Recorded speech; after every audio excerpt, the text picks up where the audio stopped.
Well, good evening. I'm Rick Dancer. Welcome to Townsend, Montana. All you people in Montana who are watching, it's good to have you on board. And all you Oregonians, it's great to have you on board. If you're living in Idaho or Montana, you may not know that Oregon is kind of a big deal in the winemaking industry. We've kind of made a name for ourselves. When you hear Oregon wine, people really like that. So tonight, one of our clients, Compton Family Wines out of Philomath-Oregon, we're going to take a little trip. Tim, who works with us, he went out this morning and went out while they're doing some work on the wineries and talked to Matt Compton, this is his debut. He's never been on here. Tabitha takes all the attention. And so we got Matt today, and we have some of their family members, well, their pets. They're not really pets, they're working farm animals, but I have a feeling they're probably kind of spoiled. So you're going to see how regenerative farming works. You're going to hear about it. We're going to talk about all that. Our sponsors tonight are Compton Family Wines and also Dr. Michael Bratlin of Chris Dental. And then I have a question for you that I have on here as a video that I'm going to ask you. And then if we have time, we're going to take a little bike ride along the 242 from several years ago with Kathy and me back when it was snowing. So if you are watching right now, share this on your page immediately. Just hit share. It goes right on your page, and then more people come on and see that. So let's get this kicked off with our open.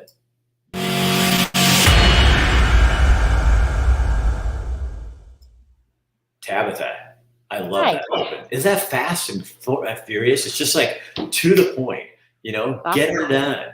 So how are you? Good. How about you? I'm good. So you guys, that is not a real winery behind her.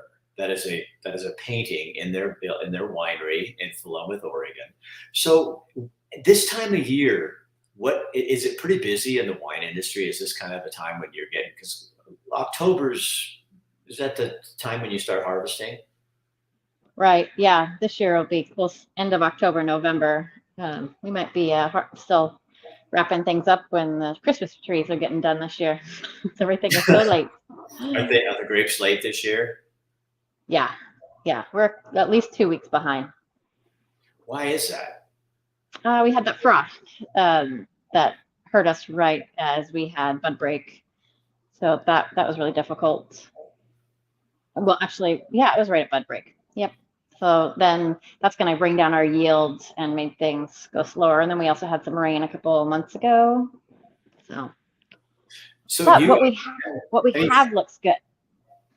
So farming, really is, you guys are just I'm learning that living next door to a farm, how weather dependent you really are.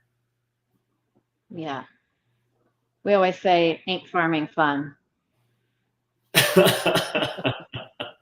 So I'm going to show this video that we shot of Matt. Well, first, you know what I want to do? Let me do this with you. So you guys in the wintertime, talk to me about your animals. I'm going to show this video while you're talking, okay? Okay, here we go. Shed on their own. Oh, so really? What are these? Tell me what you got going on here. Those are our Katahdin lambs that we just weaned from their moms. So they, just over the weekend, we put them in the section of the vineyard that we're actually going to be taking the vines out. So they're chewing down the grapes. Was there a specific reason that you chose this breed? So they actually work, they're like working, like they're doing the work for you, basically. Yeah, so that little section there, we're in clay soil there. So we're by them fertilizing and we're having them work the soil by fertilizing and also being lawnmowers in there, cleaning things up for us. So is that what regenerative farming is? Is where you're really trying to regenerate the soil and keep everything going like that? Yeah, we do use lawnmowers, but we're using those are our alpine goats we have also, and so they are out there just munching along as well. They're supposedly not as picky as the sheep, and they'll eat more things. Now, what about these coming? They're going to be coming our direction. I know that's your dog or one of them. You guys have a lot of those. We do. We have Maremma sheepdogs, and that was a puppy that I actually have. That we have a couple puppies we're selling of the livestock guardian dogs, and then these are the Cooney pigs that live out in the vineyard all year long, and they're pretty spoiled. They are grazing pigs. So they have short noses and short snouts. So they'll come when I call them. We're actually in the lower part of the vineyard. So they followed Tim and I down there. And then I've taught them to sit, but I haven't given them treats lately. So they weren't doing a very good job today. But they do sit for treats. And the one on the left is soft. No, that one's tips. And the other one's sausage. We were planning on processing sausage, but he's actually really nice. So I can't do it. They're supposed, yeah, she regenerates her farm until it gets hard. Yeah. So the pigs, do they actually help kind of rototill up some of the soil? No, so these are grazing pigs, so they actually don't root very much. So they just are out there being lawnmowers, and they need to eat more quickly, but they're just out there eating and fertilizing. So why is it important for you and Matt to do this winery the way that you're to farm this regenerative way? Well, our farming style was always like minimal handling in the vineyard all the way through the winemaking, but we didn't own property, so we couldn't do the regenerative farming. Most of the vineyards we either leased or managed, so people wouldn't even let us do a compost pile. So we do big compost piles that go back on the soil, through the vineyard to build up the soil, give more nutrition. So we're able to farm more like we would always have liked to, but our style was always minimal handling with what we could do without animals. So if people want to know more about how to do that, is that on your website?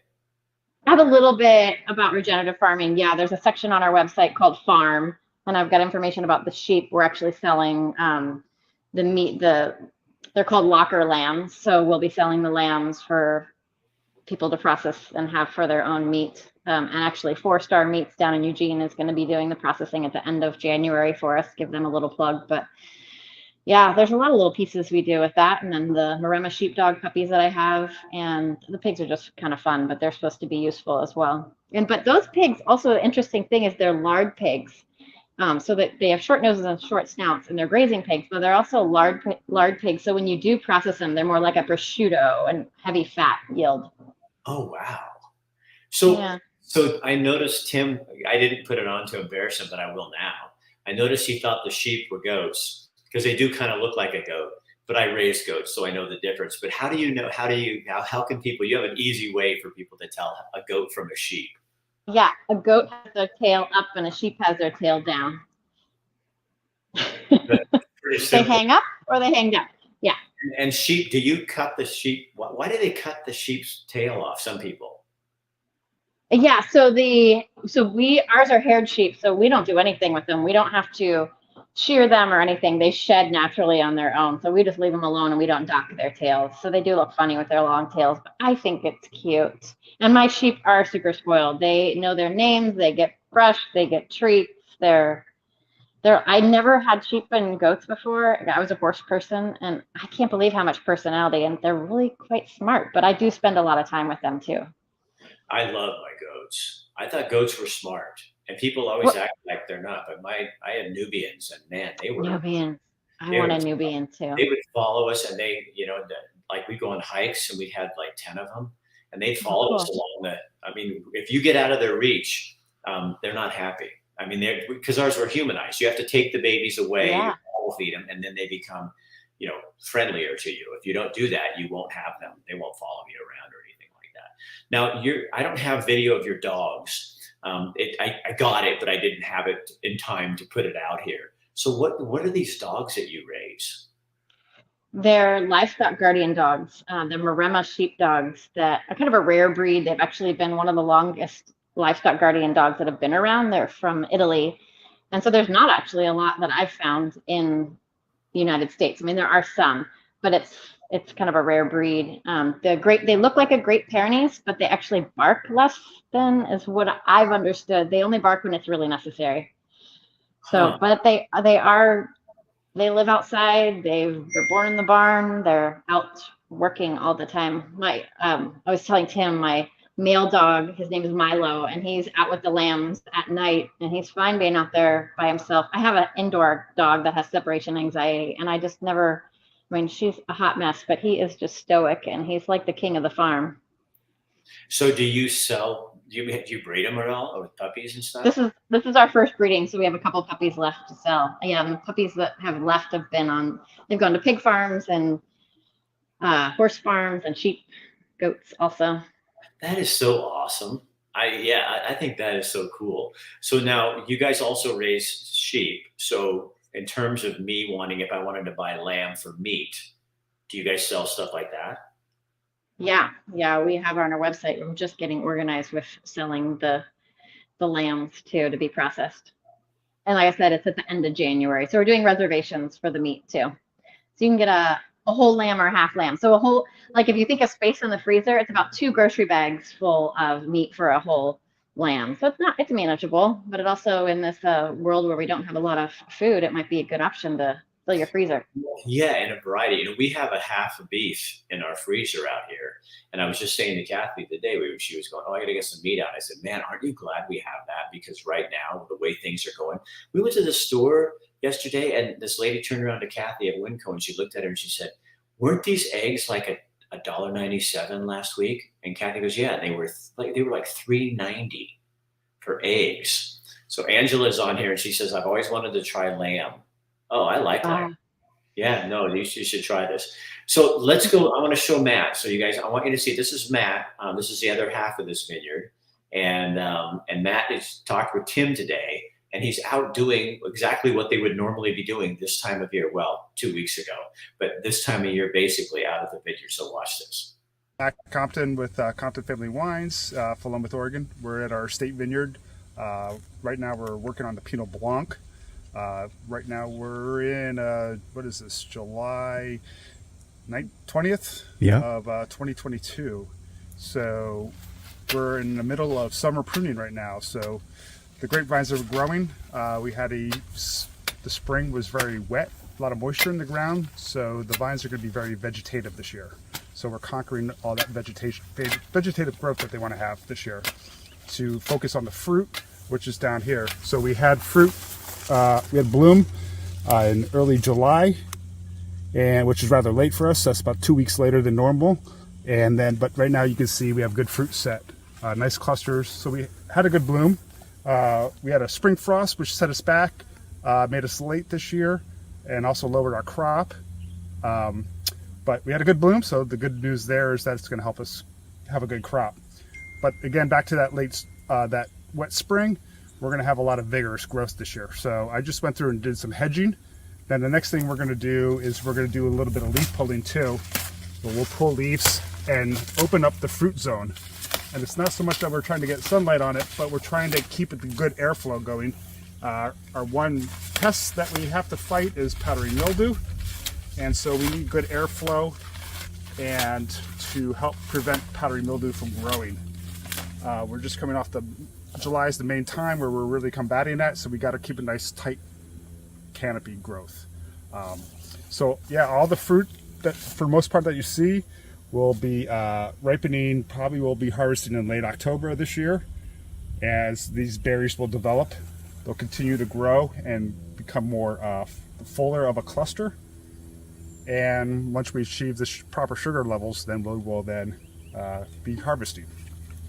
Other things we're concerned about come close to harvest is birds, and then if we expose the fruit too much, then the birds will want to come eat them. They're a good, what I call a ripeness indicator, that if the birds start eating it, then, it's a good time to harvest. So to tell, you mentioned like the sugar level. Is that how you can determine the sugar level? There's kind of some different parameters for ripeness. The seeds, we start to look to brown. They're maturing. We look for sugar levels. We don't want sugars too high, because then you get high alcohol out of balanced wines. You don't want sugars too low.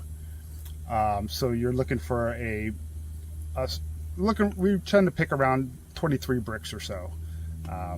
Get about 13.5% alcohol. And you're also looking at acid levels and other flavors as well, components. So you're making a lot of decisions at the time of harvest, what the weather's doing, if it's raining, wet. So the other problem we'll have with that we want to keep an open canopy, open fruit zone, is that If we get some rain in the fall when the fruit's still on, then you can get botrytis. So if you ever if you grow strawberries or something like that, see the little white mold when the strawberries are ripening, that's botrytis. So powdery mildew, fungus, and also botrytis are two main things that we're trying to prevent from getting on the grapes. Worry that, I mean, the COVID's never going anywhere. And so we, it's funny how we got out of our mask mandate at actually a time that our COVID was really high. This last February, they mentioned that they took away the mask. So I think it was more political. But once Kate Brown's out of office, or the legislation's out of office because she can't be the next governor, I think we're going to end up having a short stay of mask. It'll be surprise me if we don't. I mean, you're starting to see that kind of happen around the country again. So I worry there's going to be some kind of restriction, and hopefully this fall the kids don't have to wear masks again. But with the elections coming up, it probably won't happen until after the elections. And that's Dr. Michael Bratman, who is never shy and never holds back what he is thinking. And I love that about him. So yeah. Matt did a great job. So that, I mean, and you guys have, you obviously have staff, people that help you, right? Workers. Well, we used to have our own vineyard management company, and then in 2020, we couldn't find, just like everybody else, we had a staff, we couldn't find crews. He had his contract labor license, which Oregon, you have to have a contract labor license. He was doing processing with his contract labor, hemp fields, peaches, apples, as well as vineyards, to keep them all busy through the pandemic. And so that was difficult, but also we were able to adapt. And then it just got too difficult, so we kind of had to let that piece of the business go away just because we had to adapt. So yeah, it's like all of us, we figure things out. Angela wants to know, what do you do with the leaves from the grapes? She's using them for dulmus. She's canning it. What do you do with it? What are some other ideas that people can do with the grape leaves? The leaf. I stood there today. It was hot and used it as a fan. But making, wrapping up and doing meat. But we actually, that's where, so right after we get off the fruit, our sheep and goats are out there right away. So that is actually how we're finishing our lambs, is out in the vineyard eating those grape leaves before they drop. So that's how we're using them. But I've never really cooked with them. But I've been thinking about it, but I haven't done it. So if people want to buy your wine, we have a page on your site, Compton-Family-Wines.com/Rick, and they can get $15 off the first 2 or more bottles. $15 off 2 or more bottles total. I get that right here. And all I have to do is go in and sign that on, and you can try the wine. In terms of, I know a lot of people want to taste wine before they buy it. When are you guys open, and how do they find you? Yeah, we're open Thursdays through Sundays through the summer, noon to 5. And then this weekend on Saturday, in Philomath, we actually have a sip and stroll. So breweries, liquor, and as well as wineries are going to be in our town, and people can walk around and taste wine and enjoy the festivities from 3 to 7 in Philomath. So yeah, that would be a fun way to get to know kind of the different wineries in our area. And that is, you guys, it's on the top of the page. There's a link to the Philomath Chamber of Commerce, philomathchamber.org. You can go there, find out more information on that. But there's also, Visit Corvallis is having something. Tell me about the Harvard Willamette Wine Passport. Yeah, so our wineries in our area, from Monroe, Junction City, I don't think we have any in Eugene, from Corvallis, Philomath up to Salem, we have a whole wineries organization. So we have a passport that also includes, I think there's breweries on there as well. You can buy a passport. It's good for the whole year. And so you can take your time and traveling around and doing little pieces of it. And so you have a little staycation in Oregon. So you probably see a lot of people like from all over the country that just pop in, and wine tasting in Oregon is kind of a big deal. Oh yeah, I love it. It's so fun. I actually have a little poster board in our winery where people do the push pins from where they're from, and I've had people from all over the world, especially with the eclipse. That was neat to have people from all over. Oh yeah, well, I love connecting with the different people. That's the first thing I say is like, where are you from? What are you about? It's fun to hear about. Yeah. So tell Matt he did a great job. Okay. I will tell him. He just walked by, so I'll mention it to him that Okay, he tell put a him you great did a great job. job. And thank you for helping us and being one of our sponsors. And you guys, again, Compton Family Wines in Philomath, Oregon. Go on their site, look it up. If you have questions, Tabitha's really good about getting back to you and answering your questions. Thanks for being here. Thank you. All right, have a good day. You too. Bye-bye. All right, so the other day I'm sitting back and I'm thinking to myself, this just doesn't make sense, and I wanted to ask your question. So instead of stating my opinion all the time, I posed it as a question. So here's my question. Friends of mine and I were having a discussion about what's coming up this November and how things work. And one of them said something to me that I wanted to present to you to get your opinion on this. They said, nothing's going to change in Oregon until they change the election system back from mail-in ballots to showing up at the ballot box and doing your voting. They've said ever since that's happened, you haven't seen much fairness in the system. I don't know, but I wonder what you think. As someone in Oregon, I did see something today in Montana where some lawmakers are pushing to make it so that everything has to be a ballot in hand because they don't trust the system. So I want to know what you think. Do you trust the election system? Do you think we need to go back to showing up at the polling places? Or are you fine with vote by mail? That's the question for the day. And for extra credit, do you think that we should have identification in order to vote? That you should have to have a legal piece of identification? I personally do. And one of the reasons when I ran for Secretary of State, I was like, God, back in the day, I had to have a driver's license to rent a movie at the video store. I have to have a license to buy a bottle of wine or beer. Isn't voting in your state and making sure things are secure and safe, isn't that a higher priority than a rental of a movie? So anyway, I'd love to see your comments on here, what you think, and then go. Okay, so now the last thing I want to show you, this is a video we shot a long time ago. I found this the other day when I was perusing through my stuff. And yeah, here's somebody from Clackamas County. I don't trust that after the primary, ID should be required. Was that a cluster screw or what? I mean, come on. Just what happened in Clackamas County should be enough to convince anybody. So this McKinsey Pass, every year, before they open it to traffic and they can get it cleared, they open it to cyclists. And my wife and I, when we were in Oregon, we did it every single year. It's one of the most beautiful rides. And this is many years ago because you'll see me preview it. But I want you to enjoy this for the closure of our show here tonight.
That was really fun. All right, so we made it to the summit. We're at the top. Me, Kathy, and all these other people. And they're cruising by. Here they go. See? They're gone. And they'll be back in town in 3 minutes.